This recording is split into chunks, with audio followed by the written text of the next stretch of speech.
بسم الله الرحمن الرحيم. وما سنتين إن الله وإنا إليه راجعون. وحا قرح ومانتا كداعي حرمتي قبلك dad badan oo runtii mas'uuliyiinta gobolka kamid ah wax ku noqday weli waxaan ku dhaawacyo iyo dadkii sidii wax u gaareen saacadooda gudoomiyaha gobolka waa dhaawac wuxuu ku jiraa hadda saaladii khaliilka lagu jiraa dhowr gudoomiye degmana wax ku noqdeen qaraxu meesha uu ka dhacayna waa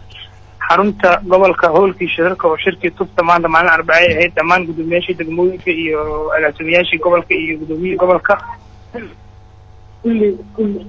kulli waxaa lagu jiray shirka lagu jiray marka qadara meeshaas ka dhacday waxay ilaahay qoray ahayd nimankan cadowga ahna mar walba dagar kasta oo ay isku dayayaan waxay rabaan inay si un wax u geystaan oo isqarxiyaan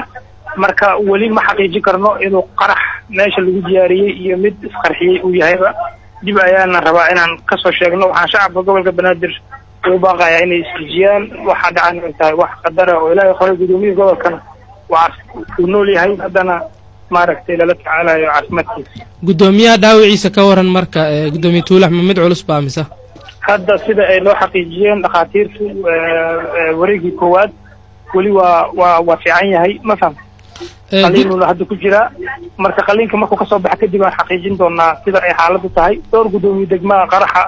ku dhintay ayadana dib baan kasoo xaqiijin doonaa magacyada iyo inta dhaawaca ah iyo inta ay wax noqotay laakiin waxaan rabaa shacabkeena u sheego inay tahay waxaan wax qadara oo ilaahay qoray qofkii ilaahay u qorana uu dhimanayo inayna isdejiyaan nimankaan anaga mar walba oo nagama leexin doonaan maaragtay howlaha aan qaranka u hayno si walba iskugu dayaan inay dhibaato u geystaan